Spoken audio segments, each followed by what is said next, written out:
Hello, Bacho. Let's say the given question. The question says for a prism of prism angle theta equal to 60 degree, the refractive indices of the left half of the and the right half are respectively n1 and n2, where n2 is greater than equal to n1 as shown in the figure.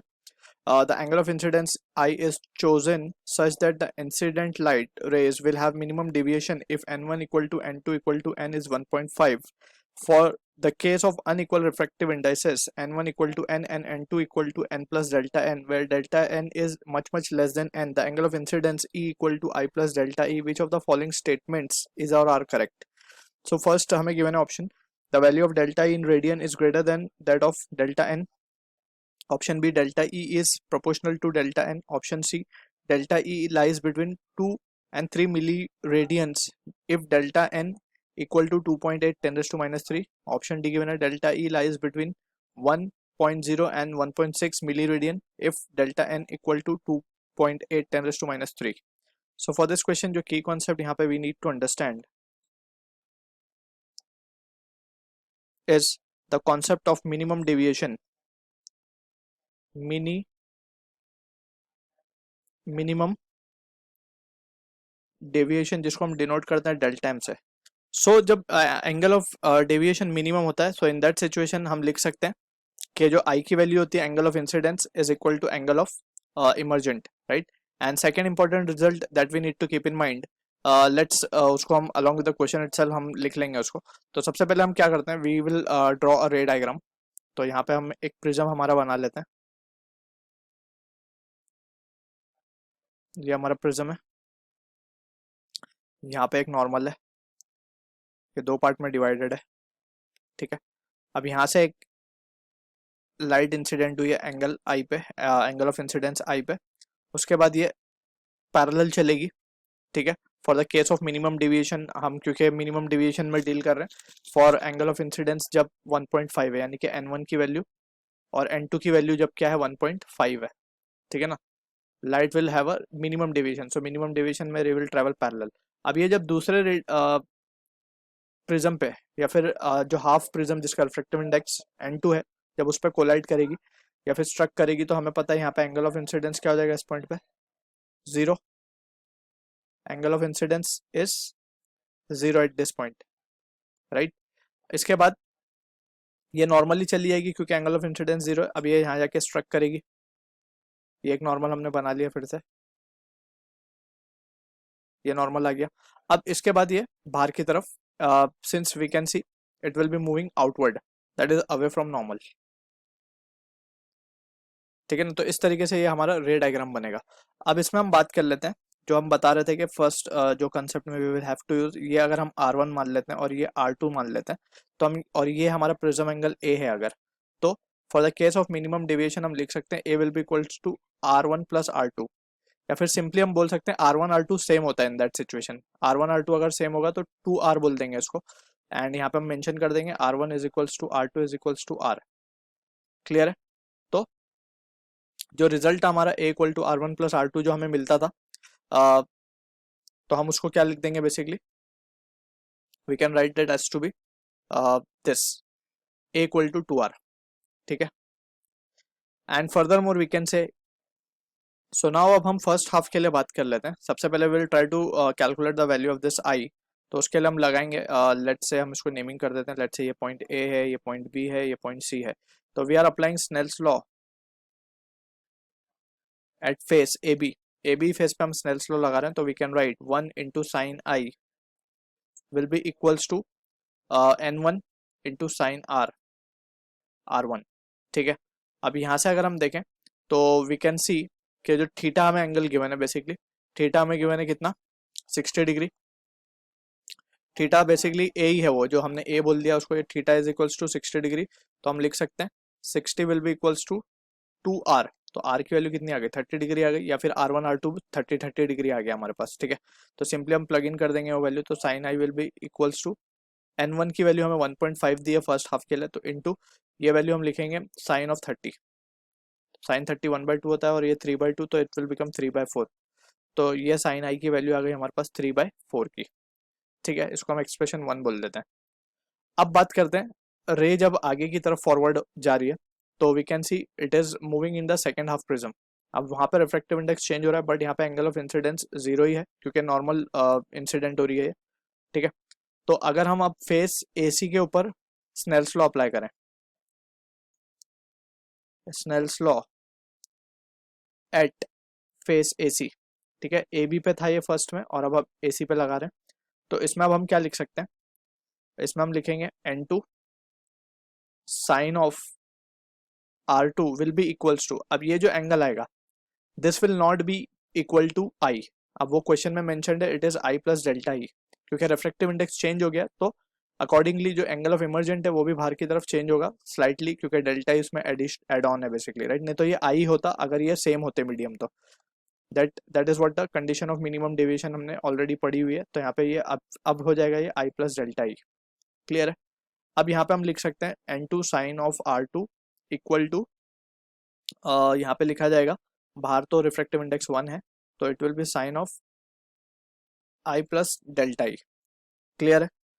अब हम further इसको अगर solve करते हैं तो यहाँ पे R2 की वैल्यू तो हमारे पास है और N2 की वैल्यू अगर हम देखें तो N2 भी हमें गिवन है, तो it will be N plus delta N into sine of R2 will be half, sine 30 half हो जाएगा, right.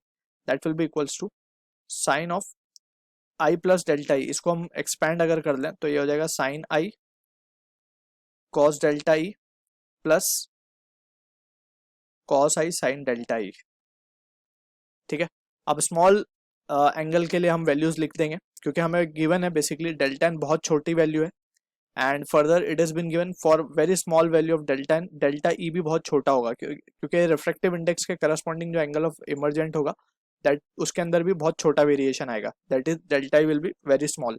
So in that situation हम क्या लिख सकते हैं, N plus delta N upon 2, right. और डेल्टा एन बहुत छोटा है एन से बोला गया क्वेश्चन में, एंड ऑल्सो हमें एन की वैल्यू भी गिवन है, एन की वैल्यू हम देख सकते हैं 1.5 है तो सिंपली यहाँ पे 1.5 रख देते हैं and that will be equals to, अब for a very small angle that is cos delta E, cos delta E बराबर 1 के हो जाएगा, right. And sine delta E के बराबर हो जाएगा, तो यहाँ पे हम सिंपली लिखेंगे साइन आई प्लस डेल्टा ई कॉस आई, राइट। सिंस यहाँ पे हम रीजन दे देंगे for very small angle sin delta e will be approximately equals to delta e and cos delta e will be equals to 1, क्योंकि ये delta E बहुत छोटा variation है या फिर बहुत छोटा एंगल है हम बोल सकते हैं, ठीक है। तो ये रिजल्ट को हम आगे लिख सकते हैं एज 1.5 और 2 को कॉमनली स्प्लिट अगर हम कर लें तो we can write therefore we can write 3/4 plus delta e delta n by 2, that will be equal to sin I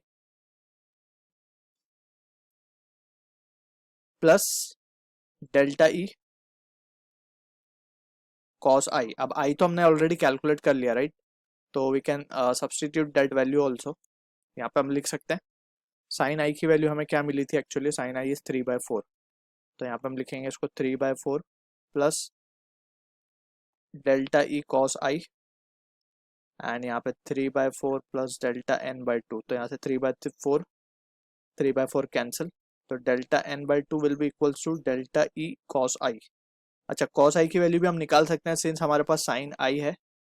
अगर हम इसको एक ट्राइंगल के फॉर्म में लिखें, ये एंगल अगर हम मान ले आई है तो साइन आई हमें क्या मिला था 3/4 opposite upon hypotenuse, right. Sine I की वैल्यू क्या थी 3/4 अपोजिट अपॉन हाइपोटेन्यूस, तो ये वैल्यू कितनी हो जाएगी, this value will be 16 minus of 9 will be 7, तो √7 हो जाएगी ये वैल्यू, राइट। तो कॉस आई की वैल्यू हो जाएगी हमारे पास एडजेसेंट अपॉन हाइप, सो √7/4, तो ये वैल्यू को हम लिख सकते हैं यहाँ पे delta N by 2 will be equals to delta E into √7/4। इसको थोड़ा सा और सिंप्लीफाई कर लेंगे तो डेल्टा ई की वैल्यू अगर हम देखें तो it is coming out to be 2/√7 into delta N. तो ये एक इंपॉर्टेंट रिजल्ट हमें मिला है जिसके बेसिस पे will try to answer the question given, right. तो सब अच्छा, ये डेल्टा 7 है, ठीक है। तो यहाँ पे अब हम देख सकते हैं सबसे पहले तो delta E proportional to delta N, तो स्ट्रेट अवे दिख रहा है हमें, तो ऑप्शन बी तो हमारा स्ट्रेट सही होगा। ऑप्शन ए में बोला गया the value of delta E is greater than delta N, तो डेल्टा ई की वैल्यू जो है डेल्टा एन से ग्रेटर आ रही है क्या, दैट इज इनकरेक्ट।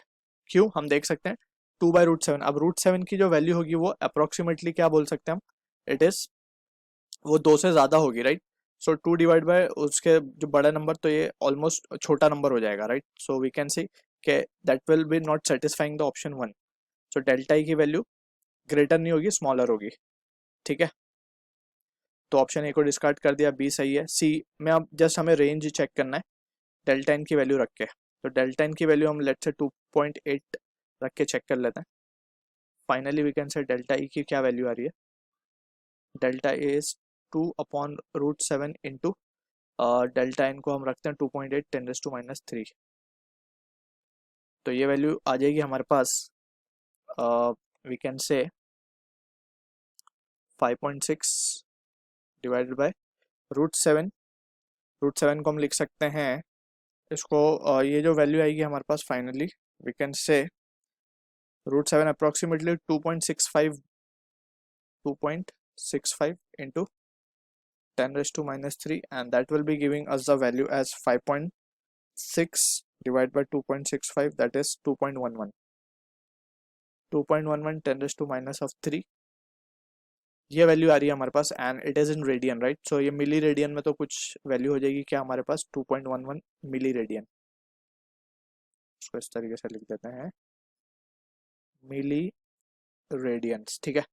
तो डेल्टा ई की ये वैल्यू आ रही है फॉर द रेंज। अब हम चेक कर लेते हैं कि रेंज कहाँ सेटिस्फाई करेगी। It will B satisfying under 2 और 3 मिली रेडियंस, ठीक है ना। ये वैल्यू पे डेल्टा ई की वैल्यू 2 और 3 के बीच में आ रही है, जैसे ऑप्शन सी भी हमारा करेक्ट होगा। So B and C will be the answer for this. So I hope you understood the solution. All the best.